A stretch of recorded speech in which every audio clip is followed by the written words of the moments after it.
For today's grafting video, I'm just going to show you how to do a chip bud.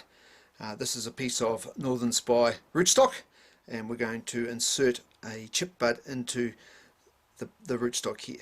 Now, the huge advantage of chip buds is we're able to do chip buds from September right through to March. This means that if I do have another graft that I've done and for some reason that graft hasn't worked, I'm still able right through till March next year to do another graft underneath by inserting a chip bud. So first thing I'm going to do is prepare my rootstock. So what I'm looking for is a nice area of wood that is free of any damage and competing buds. So I've got a bud here where my thumb is and another bud up here where my finger is. There is actually a bud underneath, but I've got a nice clear bit of wood there. So the first thing to do is to prepare the area where the chip bud's going to sit. So with having my thumbs together, to lessen the chances of cutting myself, I'm going to do a small cut into the rootstock on about a 45-degree angle. Now this 45-degree angle is going to create a little wee shelf for that chip bud to sit into. So we're going in about 3 or 4 mils. Right, then we take the knife up about 10 or 15 mils above that, and we're going to remove the bark all the way down to that little wee shelf.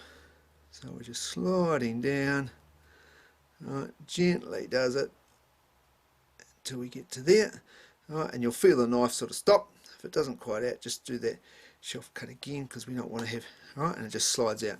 So there we have a nice piece of wood cut out. Now you can just see there, right, where I'm showing you with my knife, right, that's just the little wee shelf I've created. Now that's important because it means the chip bud slides in there and it sits there. It just helps to hold it in place.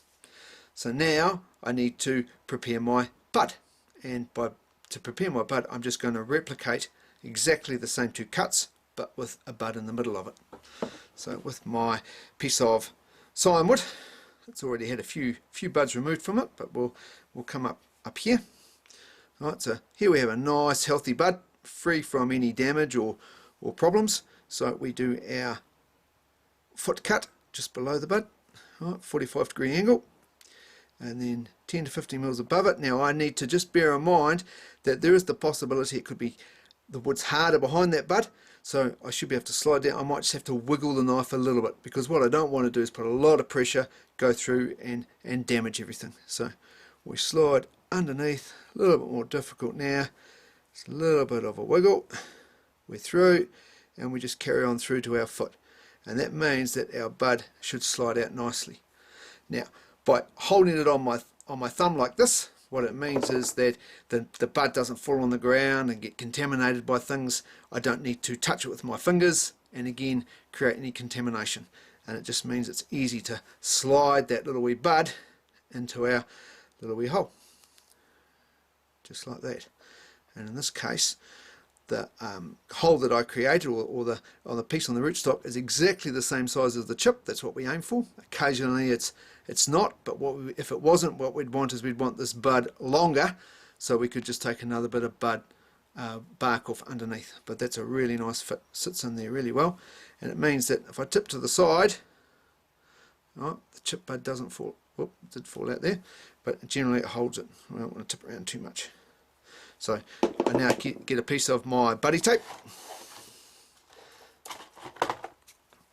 and what I'm going to do now is ensuring that that base of that bud stays nice and firmly in there. I've just got to get one purchase. Now you can just see how the bud has moved a little bit. That's okay, we'll just get that first purchase of tape around and on the bud, because what I can do is I can just realign that bud, just slide the top of it across so it sits nicely. Get another wrap around, alright, so the bud's sitting there good. Now with the next one I'm going to stretch up the back, because I'm not actually going to cover that little wee bud. Alright, all I want to do is wrap round where it's the below it and above it. So big angle, so when we come around this side, alright, we can go just above it like that, alright, and go around the bud, top of the bud itself. So what it means is that bud's nice and free from tape and ready to burst out.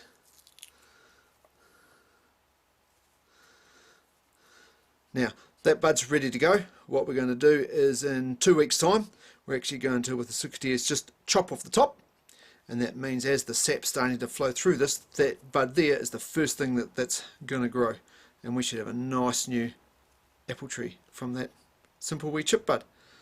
The other huge advantage, of course, of the chip bud is my piece of signwood goes a lot further. So it means as if I was doing a lot of trees and I only had a short supply of signwood, my sign would go a lot further and I could graft a lot more apple trees. So that's a chip bud onto apple rootstock.